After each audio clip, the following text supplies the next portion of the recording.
So, welcome to Unity of Chautauqua. This is our Positive Path for Spiritual Living series. And if you are seeing this from our YouTube channel after the site, we welcome you and invite you to go to our website, and it is unitychq.org. And at that website, you'll see everything that's going on. And also you can sign up for emails, you can make a donation, and you can find our YouTube channel, our Facebook page. So welcome. And I'm Reverend Barbara Williams, and tonight's topic is kind of an interesting one for me. I want to dig deep into the Ten Commandments. And that means to look at them not only from a surface level, the way we were taught as children, but to look at the spiritual truths that lie deeper in that surface meaning. And we might call that metaphysically interpreting Genesis 20, where Moses goes up to the mountain and brings back not suggestions, but commandments.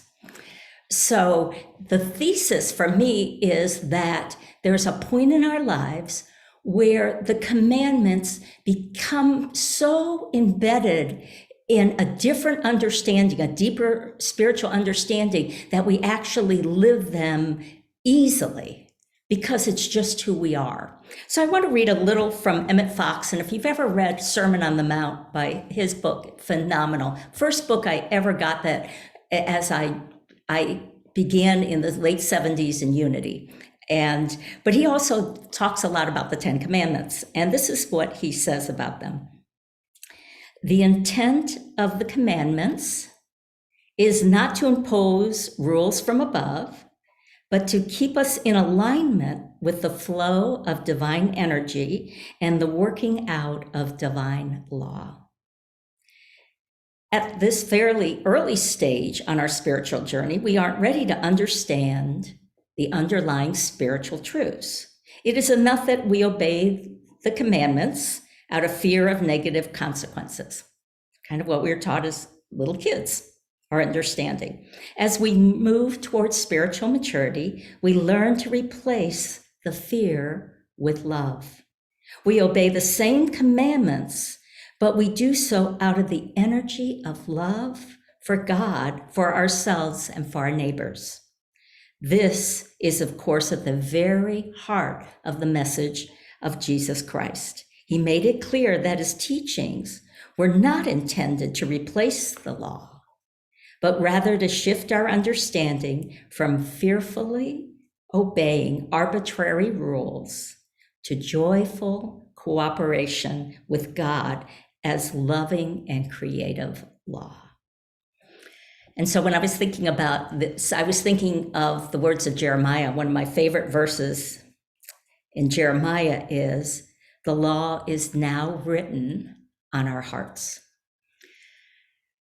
So I believe that's what Emmett Fox is saying, that there's a point where these laws become a spiritual practice, a deepening understanding that we don't have to force ourselves to do anything. It just becomes who we are. So let's start with the first commandment. And just for review, it is, "Thou shalt have no other gods before me."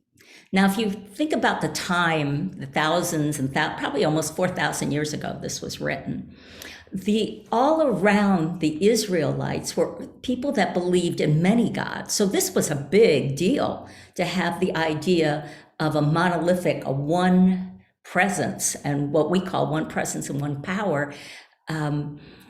So this was radical to believe in this, because almost all people in that area believed that there were multiple gods. For unity, when we think about this, one of the sayings that we have that you've probably heard me say is, there is one presence and one power in my life and in the universe, God the good, omnipotence. And that begs the question, wait a second, do I really believe that there's one presence and that presence is good and everywhere present?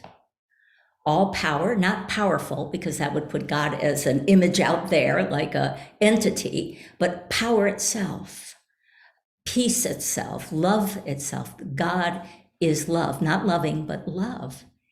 And so, as I said, it begs the question, well, what about evil? Because how can there be one presence and this presence is everything if there's evil? And so, that would be a topic that would take up our whole evening. But I'm looking forward in the fall, and as we go to once a month to taking that topic on, because I think it would be so fun to talk about that. But a short version for me is that my idea of love and what we call God is this presence that says yes. And so if I choose to suffer, and that's are my thoughts, then that presence said, your wish is granted. It's like a genie, your wish is granted. I love you so much, yes. And again, not an entity, just there's a consciousness flowing that I can cooperate or fight, and I get to choose. And that's the idea of free will. So that's my clearest understanding at this point, and that's way too simple. But let me just tell you what you can use this commandment, this saying there's one presence and one power. It has worked for me over and over again, that every time that I have had a difficult situation and I made it the presence and power, it the little g God in my life,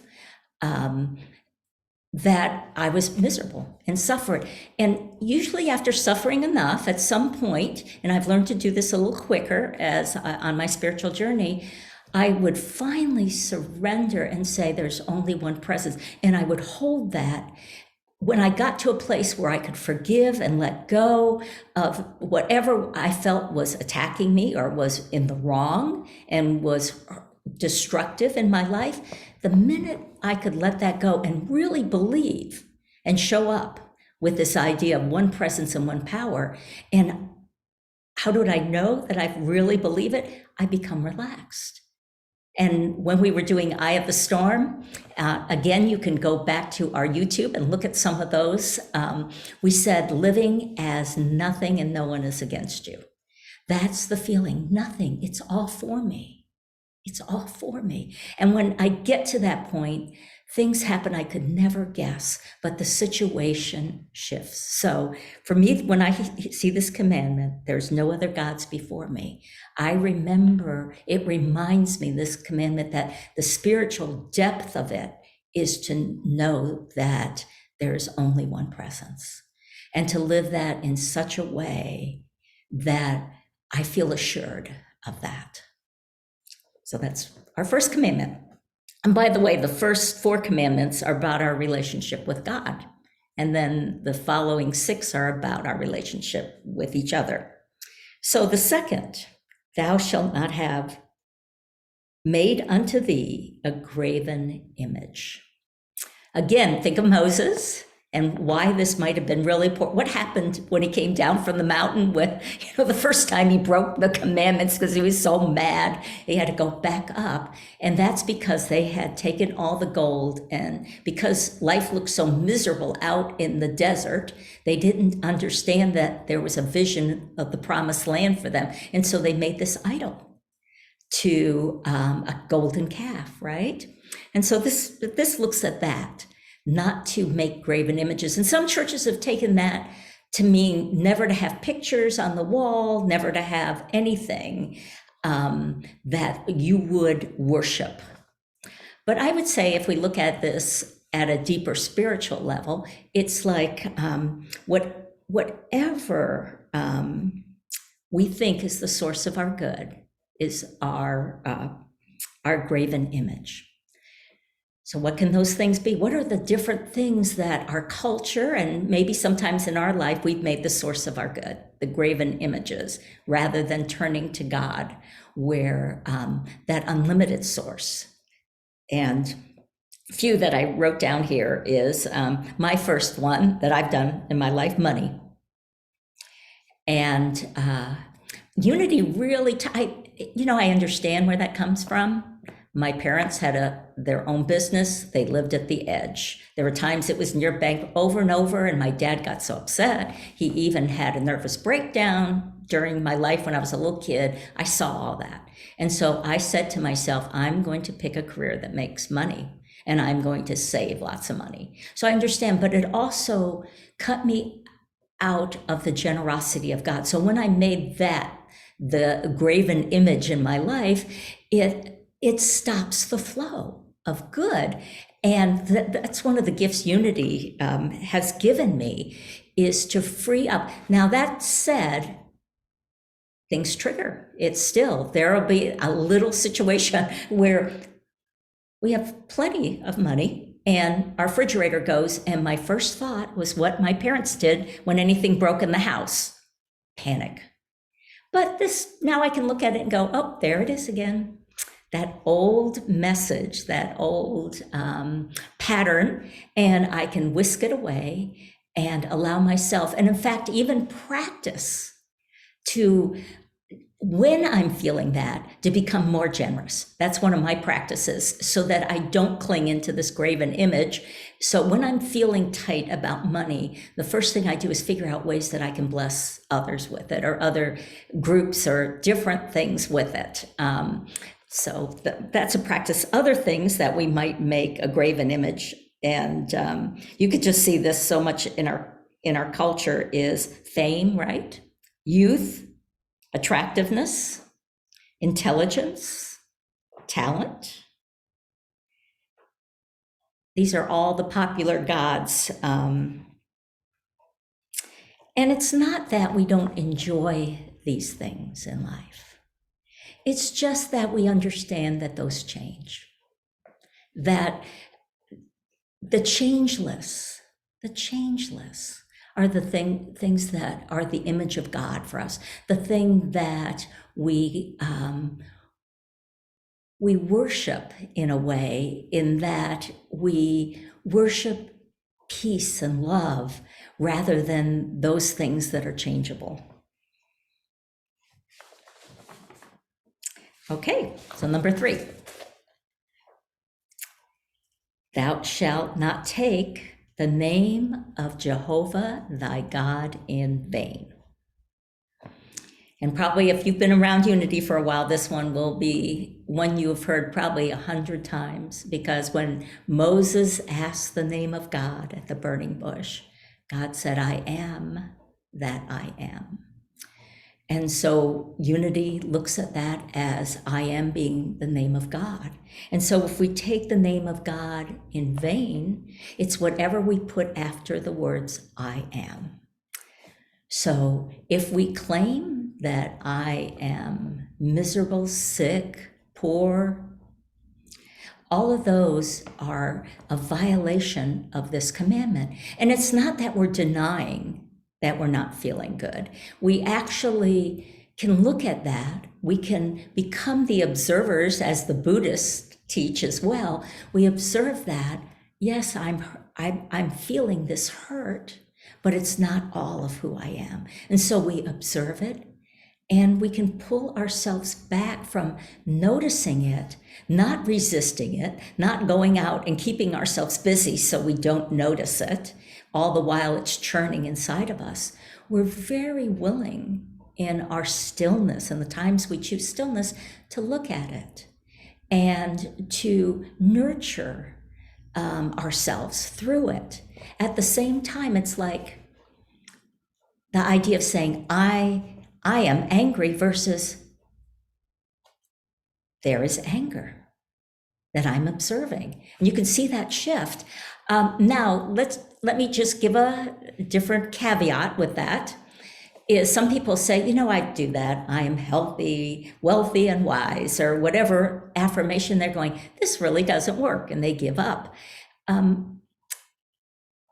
Those are like bandages when you have a cut, and an affirmation is wonderful in that. However, if it's a deep, repetitive thing that is very deep, then it probably takes a lot more work. So just know that it's like Myrtle Fillmore when she blessed every part of her body, when she was told she had a short time to live and that she had tuberculosis, they called it consumption back then.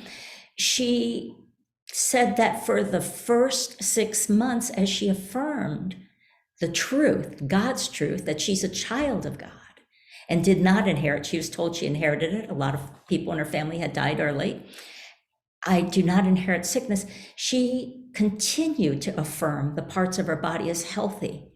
And she said for 6 months, she saw nothing. And it took 2 years before the healing was total. And then she lived to a very, very old age. So this was in her 40s that she was so sick. So she lived another 40 years after that, a healthy life.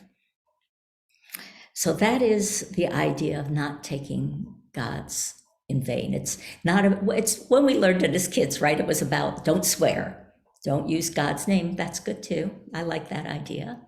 But this takes it even deeper, that our freedom is really when we can stop identifying with making one part of that we're going through at any moment, the whole us, that we understand that we're bigger than that.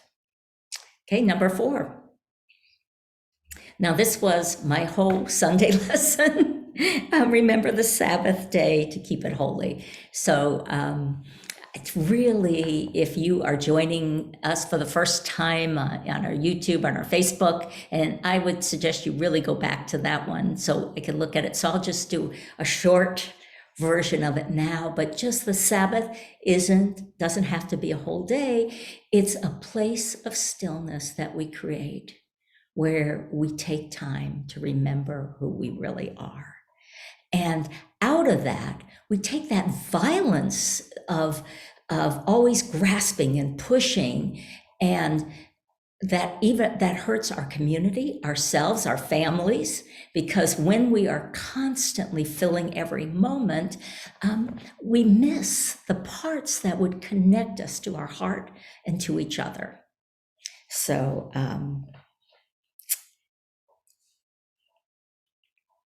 oh, and I forgot to say something. I wanted to say this one I've got to go back for just a minute to 3, because something cracked me up about 3, about taking the name of God in vain and the idea of what we affirm.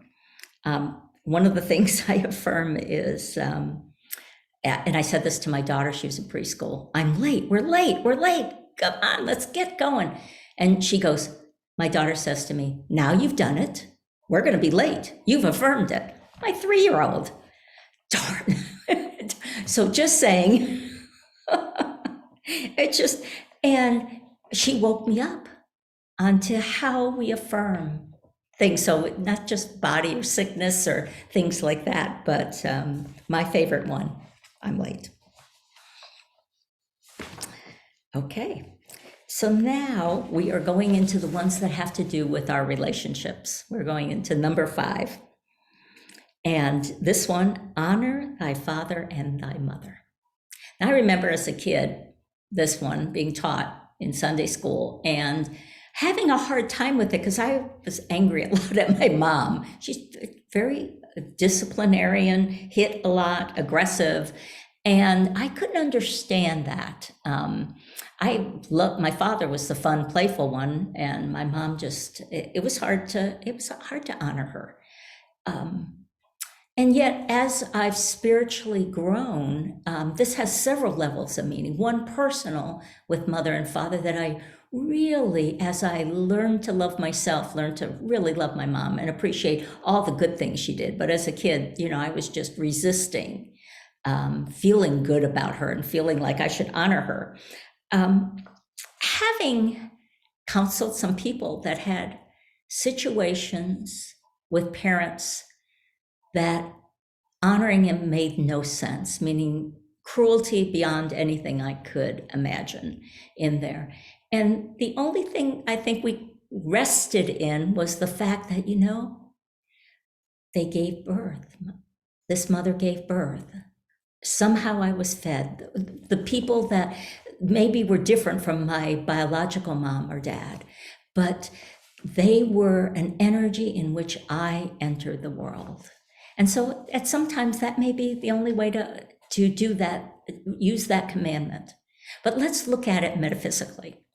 So if we look at it metaphysically, then father and mother are aspects of God and are aspects of us. It's both the masculine of us and the feminine of us. And honoring that, having a balance between that. It's why you hear in Unity, we often say Father, Mother, God, rather than just Father God. And if you came up through very patriarchal religions, you can really appreciate that we combine in Unity both the doing with the being, with the thinking, with the heart energy. That said, this commandment is an interesting one if you think about our culture, because our culture really honors the masculine energy. And remember that masculine is in all of us, both women and men, and the feminine energy, the nurturing as well as the doing and the wisdom, all those are combined within us. And when I was in the corporate world, I found that I really had to put on the masculine one to survive at first. And as I became more confident, I could bring that feminine side into it. One of the things you hear a lot about these days is toxic masculinity. And I would just say that that's not about men. That's about us humans. That toxic masculinity to me is not honoring that father and mother, that combination, that it's looking at the world through this dominating without the nurturing end of it.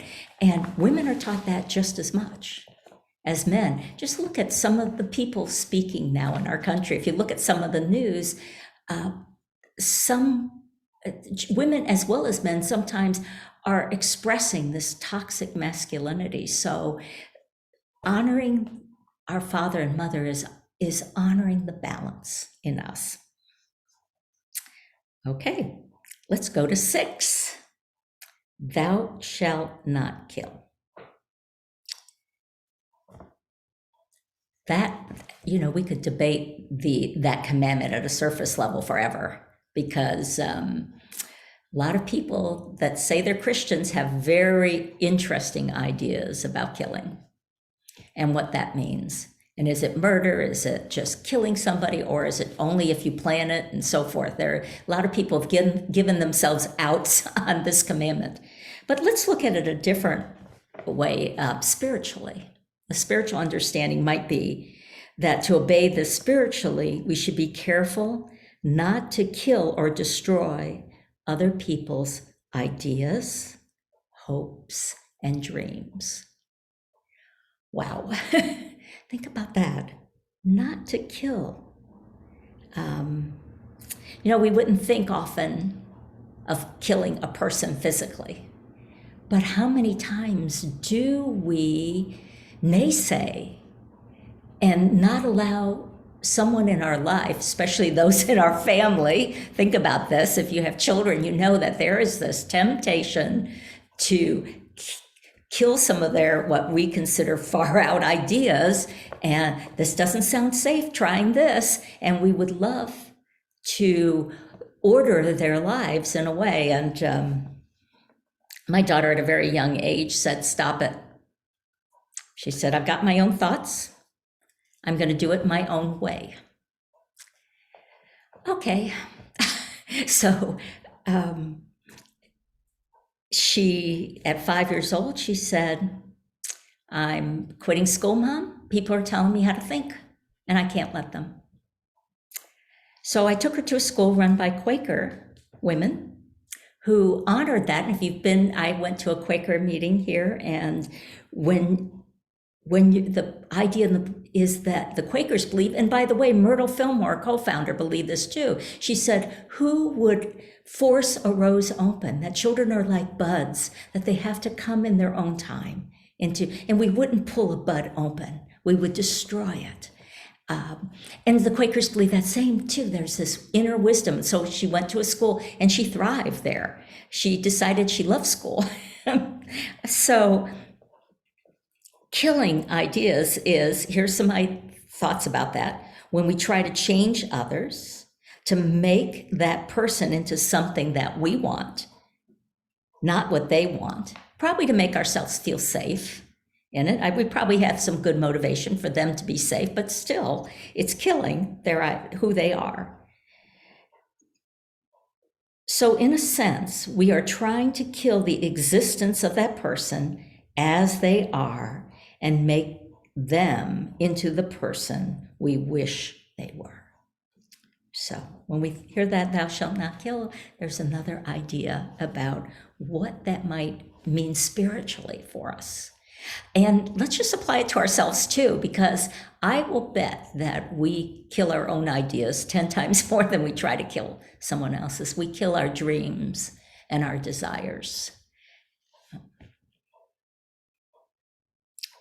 Now, number 7, this one I really struggled with to see, and I'll give you as far as I've gotten with it. Thou shalt not commit adultery.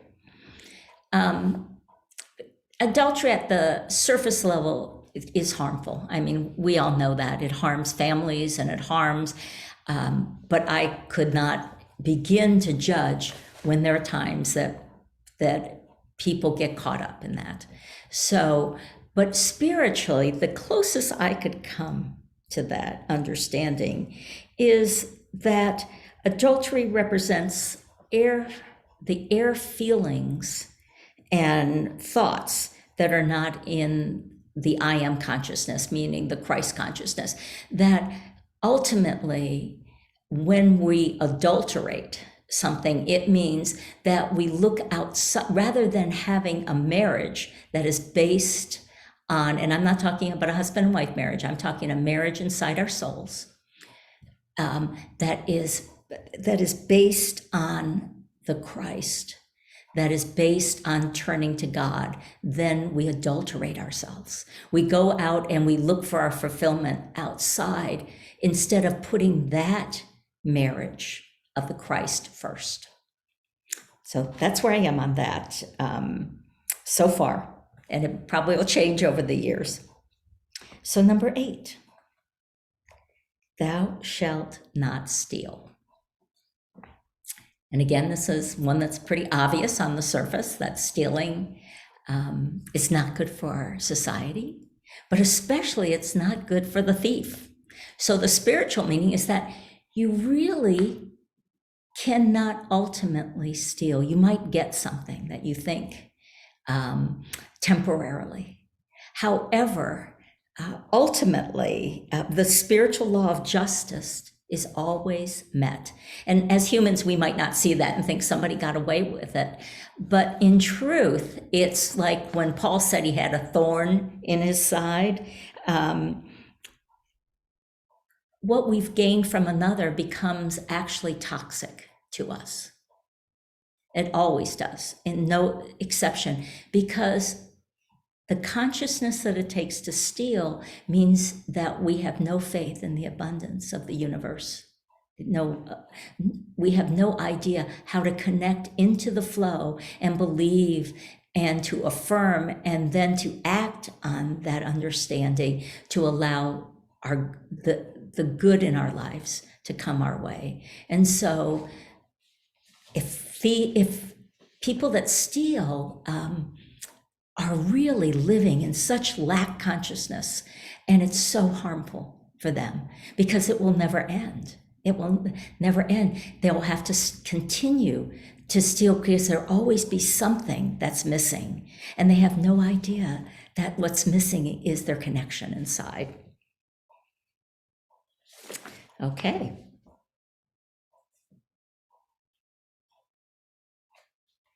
So number 9. Thou shalt not bear false witness against thy neighbor.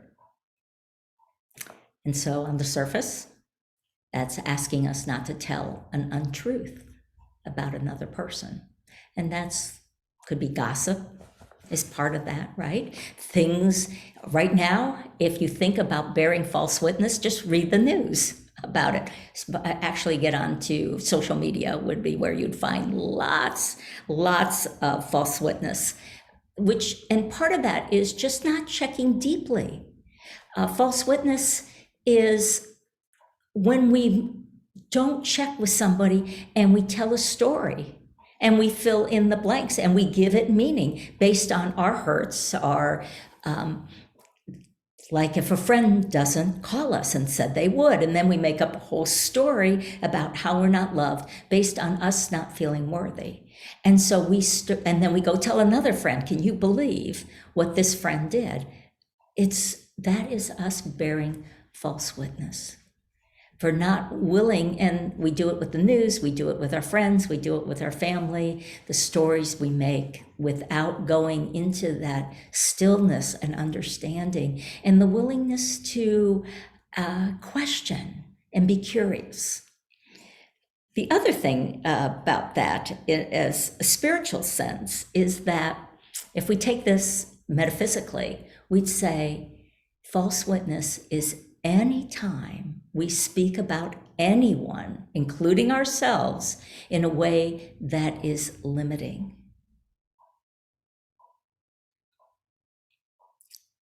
Wow. And we do that probably all the time to ourselves, and we do it to others. And so then we cut off the potential. That doesn't mean that us holding the high watch for someone else and affirming that all their needs are being met, that they may choose not to do that. However, we don't want to contribute to the consciousness of that. We don't want to bear the false witness. We want to hold, and it's when you go to, when I was at Silent Unity and the prayer, that's Unity's prayer center at Unity Village in Kansas City. And for those of you that might be joining us that don't know about it, it started in 1889, and it was the longest running prayer ministry in the United States. It began with letters and then phone and now internet, and they have probably about 3 million people that ask for prayer either over the internet, on the phone, and I worked those phone lines when I was in school, ministerial school. And it was an amazing thing. And the idea was whatever someone presented to you, you held the high watch for them.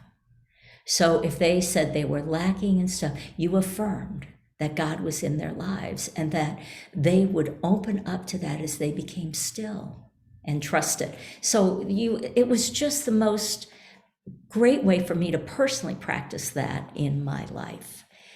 Unity is based on that, the idea of not bearing false witness, that understanding that everyone has potential, and to us to be the consciousness that holds that for them, whether they choose it or not. And finally, number 10, thou shalt not covet. And so if you look at it again from the outer world, coveting, we fight wars over coveting what other people have, other resources, right? We removed Native Americans from millions upon millions. I believe the estimate was 8 million Native Americans because we coveted what they had. It's one of the very, very destructive forces. But what does it mean for us spiritually? And